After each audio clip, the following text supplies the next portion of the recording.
warahmatullahi wabarakatuh. Selamat siang. Pada video kali ini kami akan memaparkan hasil penelitian kami terkait judul karya tulis ilmiah kami, yaitu tentang pengaruh aktivitas wisatawan terhadap pelestarian habitat monyet ekor panjang di Suranadi, Narmada.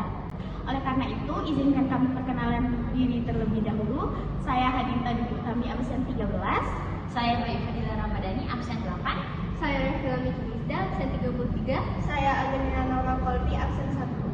Untuk itu, mari kita melanjutkan pembahasan ini dengan menjelaskan terkait monyet ekor panjang. Kali ini kita akan membahas tentang monyet ekor panjang. Jadi menurut Suwarno, monyet ekor panjang merupakan salah satu primata non-human yang dimana keberhasilan adaptasinya itu tinggi, sehingga dia itu gampang untuk beradaptasi di suatu daerah dan dia menyebar lebih cepat. Dimana Indonesia ini menjadi salah satu negara dengan kondisi geografis yang memiliki kepulauan terbesar, sehingga banyak sekali tempat-tempat yang mendukung untuk populasi monyet ekor panjang ini berkembang.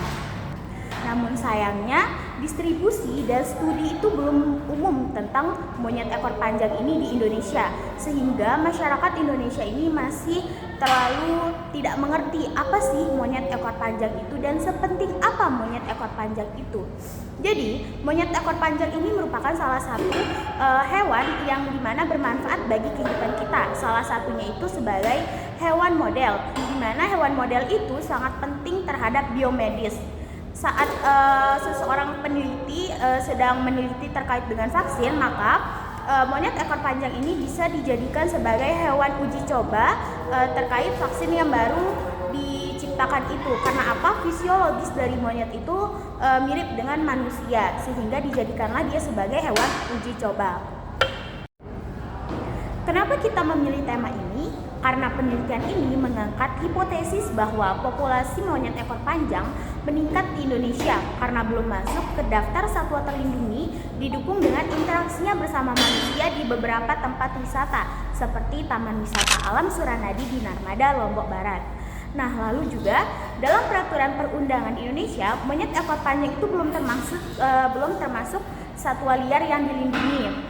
Tapi di salah satu organisasi yang mempelajari tentang konservasi alam sudah memasukkan monyet ekor panjang ini ke dalam kategori less concern. Sedangkan Convention on International Trade in Endangered Species of Wild Fauna and Flora memasukkannya ke dalam Appendix 2 yang dimana spesies monyet ekor panjang ini belum terancam punah, tetapi dapat menjadi terancam apabila perdagangannya tidak dikendalikan. Seperti yang kita tahu, monyet ekor panjang ini sangat sekali sering dipakai di salah satu kegiatan tradisional yang sering kali kita lihat, yaitu topeng monyet.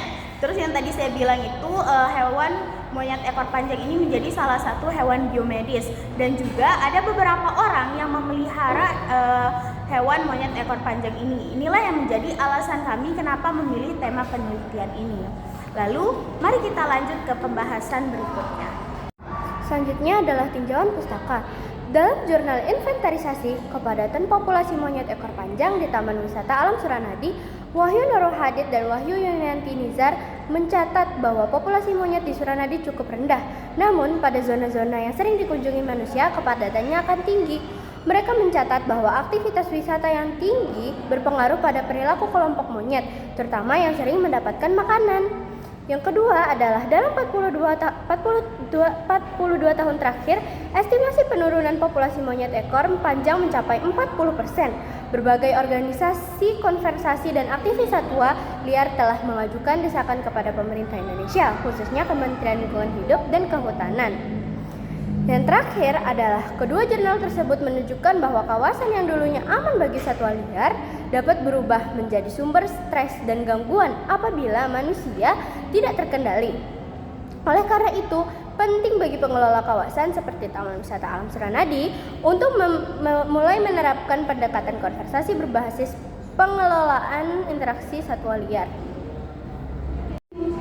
Penelitian ini dilakukan dengan wawancara langsung bersama pengelola setempat pada tanggal 18 April 2025 yang juga didukung oleh studi pustaka terkait dengan isu penelitian yang diangkat. Jadi yang pertama itu seberapa sering interaksi monyet dan pengunjung secara langsung. Biasanya sih monyetnya cuma mencuri makanan atau gangguin aja, nggak sampai melukai. Kalau ada orang datang dan bawa pisang misalnya, ya monyetnya ikut. Tapi kalau pengunjung nggak bawa apa-apa, dia nggak akan tertarik. Pertanyaan yang kedua, apakah monyet di Taman Suranadi tersebut agresif? Kalau pengunjung lengah yang makanannya dicuri tapi nggak pernah sampai nyakar atau nyerang, saking seringnya kejadian kayak gitu, kita udah terbiasa nanganin. Pertanyaan yang ketiga, bagaimana peran pengelola untuk menanggapi hal tersebut? Kalau satu monyet dikasih makan, semua bakal datang, kayak ada panggilan gitu. Tapi ya kita nggak dengar suaranya, itu rahasia monyet. Pertanyaan yang keempat, hal apa yang menarik perhatian monyet untuk mendekat? Jawabannya adalah ya jelas karena makanan, apalagi sisa jualan dari pasar yang kadang dilempar ke dalam sini. Jadi mereka udah males masuk hutan, lebih suka nungguin orang lewat. Pertanyaan yang kelima, bagaimana kepadatan populasi monyet yang tersebar di Taman Alam Wisata Suranadi? Jawabannya adalah nggak begitu kelihatan kalau penambahan banyak monyetnya di sini. Tapi pernah waktu itu monyet di sini sepi banget, antara bukan musimnya mereka keluar cari makan atau memang jumlahnya yang nggak banyak, yang nggak sebanyak dulu. Dan pertanyaan yang keenam, yang terakhir adalah apa langkah pengelola dalam memperingatkan masyarakat setempat terkait keberadaan monyet? Jawabannya adalah makanya kita juga himbau ke masyarakat sekitar, terutama warung-warung atau tempat makan supaya hati-hati. Kadang kalau di sini sepi, mereka nyuri ke sana. Kalau kita nggak hati-hati, nanti ekosistemnya yang malah rusak. Berdasarkan hasil wawancara dengan pengelola Taman Wisata Alam Suranadi dan referensi dari penelitian yang kita lakukan, dapat disimpulkan bahwa interaksi antara monyet ekor panjang dan pengunjung di kawasan wisata ini dipengaruhi terutama oleh pemberian makanan. Nah, monyet yang mempunyai insting untuk mencari makanan sendiri itu jadi kehilangan insting untuk itu. Jadi dia tuh jadi hanya menerima makanan dari pengunjung dan wisata gitu. Nah, selain dari itu, dari hasil wawancara ini dan beberapa data yang terkumpul, kita dapat membantah hipotesis penelitian tentang meningkatnya populasi monyet. Oke, terakhir ini berikut setelah kesimpulan itu ada saran. Nah, kita akan membahas tentang saran berdasarkan hasil wawancara dan tema temuan dari penelitian ini, beberapa langkah perbaikan yang perlu diambil oleh pengelola taman wisata di Suranadi itu. Berikut adalah saran-sarannya. Yang pertama, meningkatkan edukasi pengunjung. Nah, meningkatkan edukasi pengunjung ini adalah upaya edukasi tidak memberi makan langsung kepada monyet. Pengelola bisa lebih intens dalam menyebarkan informasi kepada pengunjung melalui papan informasi, pengumuman langsung, atau bahkan melalui aplikasi atau media sosial. Oke, yang kedua, pengawasan yang lebih ketat terhadap aktivitas pengunjung.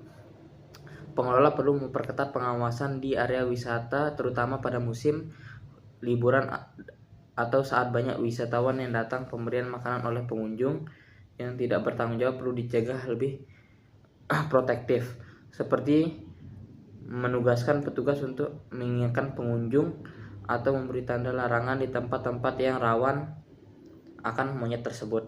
Oke, yang ketiga atau terakhir yaitu penanganan insiden yang lebih terstruktur.